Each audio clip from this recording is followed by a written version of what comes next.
샬롬, 주의 평안을 빕니다. 소영이 첫 번째 말씀 호세아서를 잘 읽으셨지요? 많은 은혜가 있을 것이리라 믿습니다. 호세아 6장 1절로 3절 말씀으로 한 번 더 호세아서를 이해하고 마음에 새길 수 있기를 소망합니다. 오라 우리가 여호와께로 돌아가자. 여호와께서 우리를 찢으셨으나 도로 낫게 하실 것이요 우리를 치셨으나 싸매어 주실 것임이라. 여호와께서 이틀 후에 우리를 살리시며 제3일에 우리를 일으키시리니 우리가 그 앞에서 살리라. 그러므로 우리가 여호와를 알자. 힘써 여호와를 알자. 그의 나오심은 새벽 빛같이 일정하니 비와 같이 땅을 적시는 늦은 비와 같이 우리에게 임하시리라 하리라. 소선지서는 구약의 마지막 부분 짧은 12권을 말합니다. 유대인은 소선지서를 한 권으로 봅니다. 그 순서는 연대수는 아니고 대략 내용을 따라서 나눈 것으로 보입니다. 오늘 나눌 말씀은 12소선지서의 첫 번째 책 호세아서입니다. 시편과 더불어 구약 중에 신약이라 불립니다. 저자인 호세아는 여호수아와 더불어 예수님과 어원적으로 동일합니다. 구원이라는 의미지요. 이때 구원의 상징으로 결혼과 연결시키되 하나님과 이스라엘 백성의 관계를 진실한 신랑과 정결한 신부의 은유로 절묘하게 묘사합니다. 호세아서의 아름다움의 극치입니다. 호세아 시대를 살펴봅니다. 호세아는 주전 8세기 중반부터 북왕국 이스라엘의 몰락 때까지 일합니다. 악했지만 정치적으로 성공한 여로보암 2세부터 이스라엘의 마지막 왕 호세아까지입니다. 북왕국에서 호세아가 아수르의 위협 중에 이스라엘을 위한 말씀을 전할 때 남왕국에서는 이사야가 유다를 향한 하나님의 말씀을 선포합니다.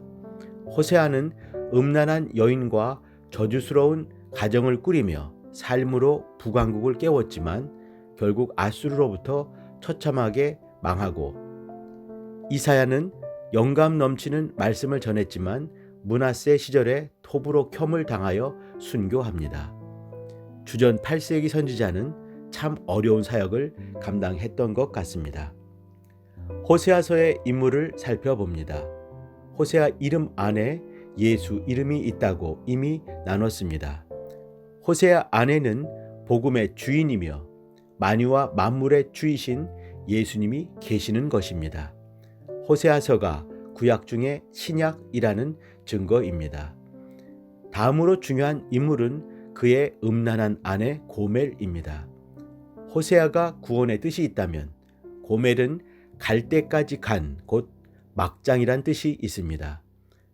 고멜은 그야말로 갈 때까지 간 막장 여인이었습니다. 어원적으로도 창기가 맞습니다. 이들 부부가 낳은 3남매는 더 처참합니다. 첫째 아들은 이스르엘입니다. 흩어버리다 라는 의미입니다. 둘째 딸은 로루하마입니다. 긍휼히 여기지 않겠다 라는 말입니다. 셋째 아들은 로암미인데 내 백성이 아니다 라는 뜻입니다. 모두 하나님이 주신 신탁의 이름입니다. 본문 말씀을 봅니다. 오라 우리가 여호와께로 돌아가자. 우리가 그 앞에서 살리라. 그러므로 우리가 힘써 여호와를 알자. 아주 믿음 있는 말 같습니다. 과연 그럴까요? 호세아의 교훈을 따라 백성들이 하나님 알기를 사모하며 회개했더라면 이스라엘은 아수르에게 처참하게 유린당하지 않았을 것입니다. 그러나 이스라엘은 실패했습니다. 그러면 오늘 말씀은 무슨 의미일까요? 이어지는 6장 4절은 에브라임아 내가 내게 어떻게 하랴 라는 하나님의 한탄입니다. 5절을 보면 그러므로 내가 선지자들로 너희를 치고 내 입의 말로 저희를 죽였노니 라는 탄식 섞인 선포입니다. 그렇습니다. 그들은 입에 붙은 말로만 앵무새처럼 중얼거립니다. 제사와 번제를 드리며 종교 생활은 하지만 하나님 아는 것을 버렸습니다. 6절 말씀은 그 결론입니다. 나는 인애를 원하고 하나님을 아는 것을 원하노라. 그럼에도 호세아의 하나님은 한결같습니다. 2장 19절로 20절에 내가 네게 장가들어 영원히 살고 진실함으로 네게 장가들리니 내가 여호와를 알리라. 이때 주목할 것은 네가 여호와를 알면 내가 네게 장가들리라가 아닙니다. 내가 장가를 들 텐데 그러면 네가 나를 알리라는 것입니다. 눈물 나도록 감사할 말씀입니다. 3장 1절에 보면 이스라엘 자손이 다른 신을 섬길지라도 여호와가 저희를 사랑하나니 너는 가서 음부된 그 여인을 사랑하라. 호세아가 아무 말 못하고 고멜을 데려오는 이유를 우리는 엿볼 수 있습니다. 하나님이 우리를 사랑하시는 것은 이유가 없습니다. 하나님이 우리를 그의 사랑의 존재로 지으셨기 때문입니다. 하나님이 우리를 사랑하시는 그 이유는 우리 안에 있지 않고 하나님 안에 있습니다. 신약의 눈으로 보면 호세아는 인애와 자비의 선지자입니다. 그것은 분명합니다. 그의 중심에 예수님이 계시고 예수님도 호세아 6장 6절을 인용하십니다. 나는 인애를 원하고 제사를 원하지 않는다. 이어지는 예수님의 말씀입니다. 나는 의인을 부르러 온 것이 아니라 죄인을 부르러 왔다. 종교는 어떤 의미에서 퍼포먼스일 수도 있겠다는 생각을 해봅니다. 당시에 유명한 유대 종파인 사두개인이나 바리새인은 종교인의 전형입니다. 주님은 이 같은 종교인들보다는 죄인을 부르러 오셨다고 말씀하십니다. 주님이 던지시는 그물과 부르시는 착한 양들 중에 부디 저와 우리 모두가 있기를 간절히 소망해 봅니다. 결론입니다. 하나님께서 호세아의 3남매 이름을 바꾸십니다.